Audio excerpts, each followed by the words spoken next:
minha casa existia muita discussão política, né? Porque o meu pai ele era naquela época, né? Eu era pequena, né? Quando foi aplicado o golpe de 64. Mas desde criança existia uma divergência dentro da minha casa.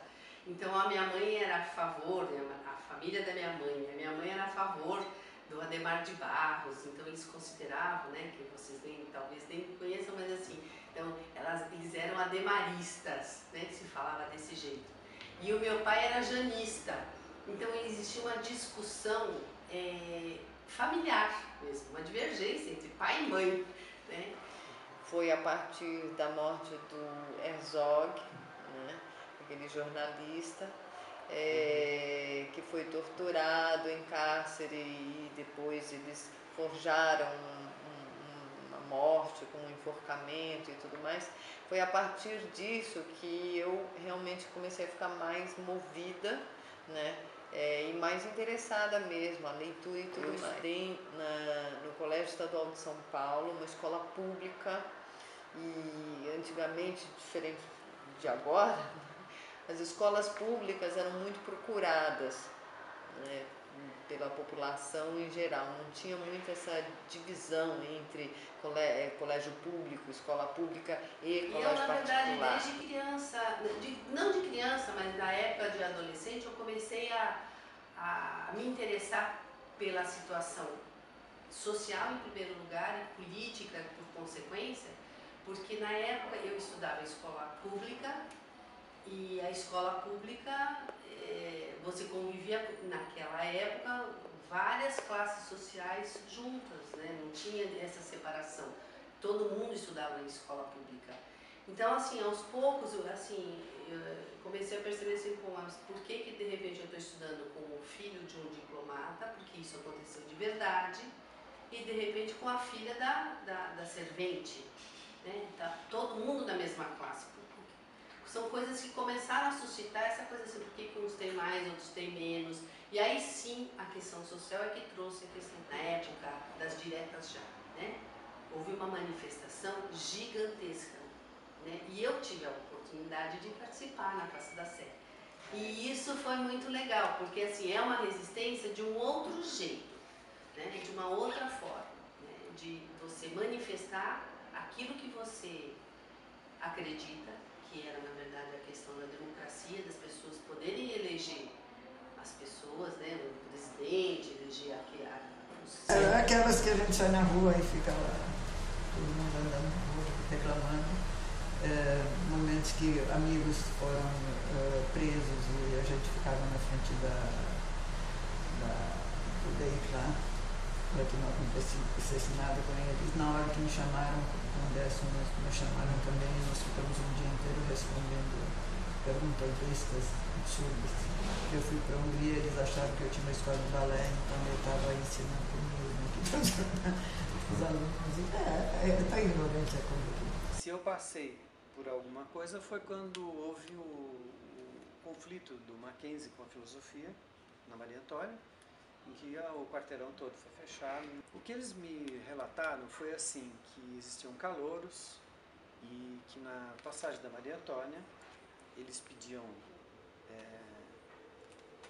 contribuição, né? Eles eram obrigados a pedir contribuição e que muitos vinham de fora e começavam a sacudir os carros, né? Para quem não dava uma contribuição qualquer.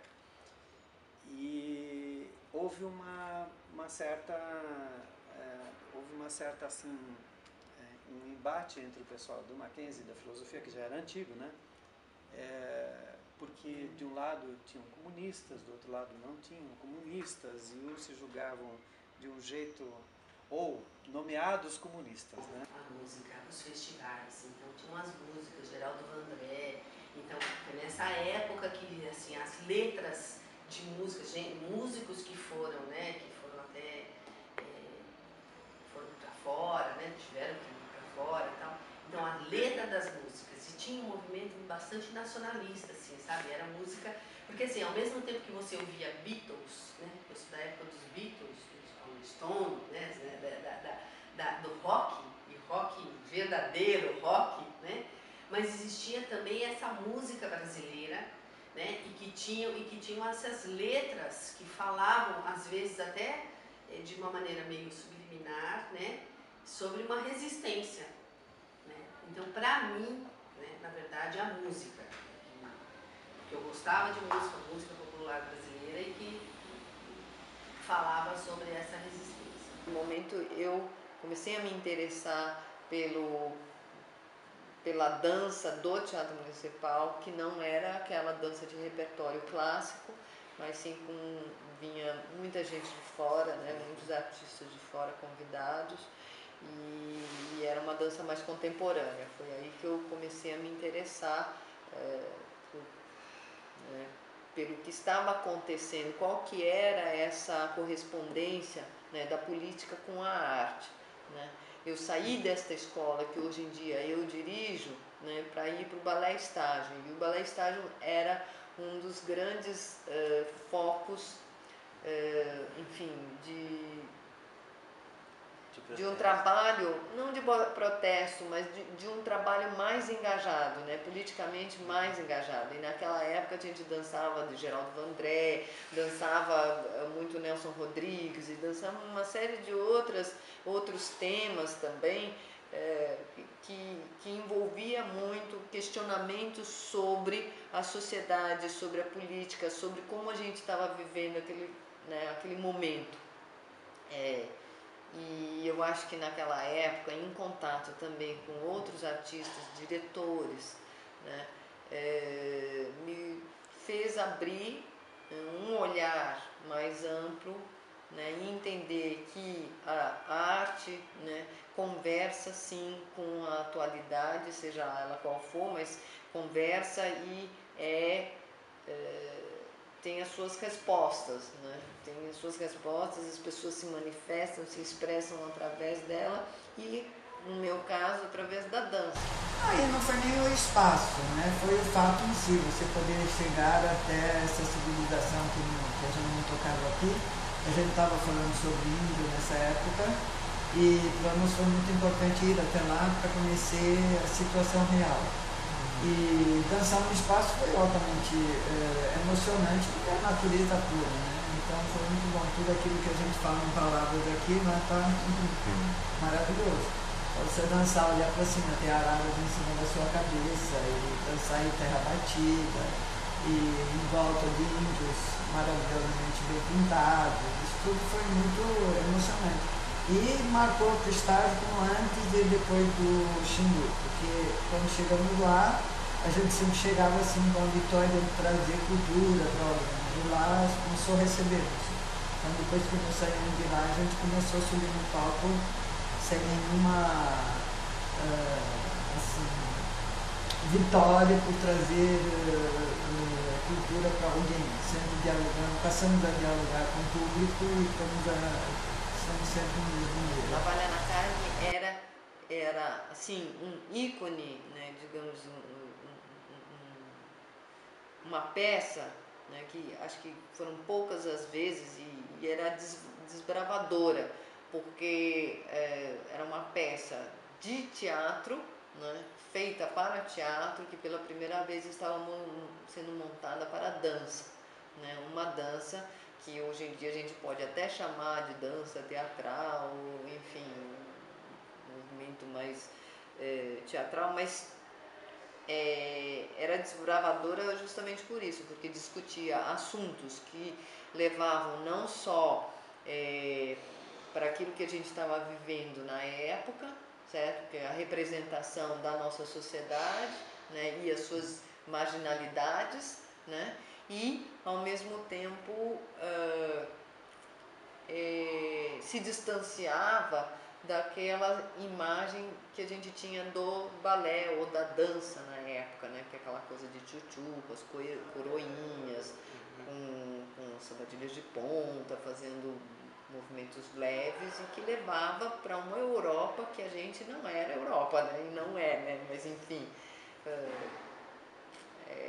Eu acho que foi um momento bastante importante. Esse foi o viés que eu escolhi, né? Que através da arte eu conseguia estabelecer uma relação com a sociedade, com o mundo que a gente vivia. Através da arte a gente conseguia se expressar. Embora, assim, teve um outro momento em que eu fiquei muito tempo envolvida no Teatro Galpão, né? Que foi um lugar também que, assim, diversas vezes foi invadido, né? Enfim, eu não fazia teatro naquela época, mas era um lugar em que a Ruth Escobar tinha alugado para a Secretaria de Cultura e se desenvolvia diversos workshops, né? Naquela época esse nome workshop nem existia, né? A gente fazia cursos de dança, né? E à noite tinha também aquelas apresentações de teatro, né? Enfim, a Barca de Gil Vicente, então, várias que foram, né, enfim, suspensas, né? Várias peças que foram censuradas, né? Eram peças que estavam passando ali no Teatro Galpão. O Escuta Zé Ninguém, né? Esse aí foi uma cacetada na orelha, né? Porque a gente de repente vê aqueles bailarinos quase seminus, né? Dançando com a Marilena Ansaldi numa proposta que era a proposta exatamente que você estava imaginando, que você até queria fazer. Né? Você queria gritar no palco, você queria levar isso no corpo como uma forma de protesto. O teu corpo já era político, o teu corpo era uma coisa assim contra tudo aquilo que a gente já tinha visto, e que a gente não se conformava, né? Porque olhava o fiel da balança muito desequilibrado para um lado de uma sociedade que sofre. Tem muita gente ainda que sofre, né? Pela diferença sectária, econômica, né? Pela pobreza, pelas necessidades logísticas, né? De viver. Uma sociedade que não é nossa, que não sei se ela é tão boa para todo mundo. O Adhemar de hoje é um ser inconformado, né? Com muitas disparidades, e eu acho assim que eu procuro ver o ângulo, eu procuro ver a projeção das coisas que eu gostaria para todos que me cercam, todos que me rodeiam. Claro que isso é impossível. Eu acho que hoje eu procuro sempre alguma coisa a mais. Até pela idade mais madura, né? Isso é impossível não ser assim. Mas eu acho que assim, tiveram coisas que eu pude fazer, coisas que eu não pude fazer.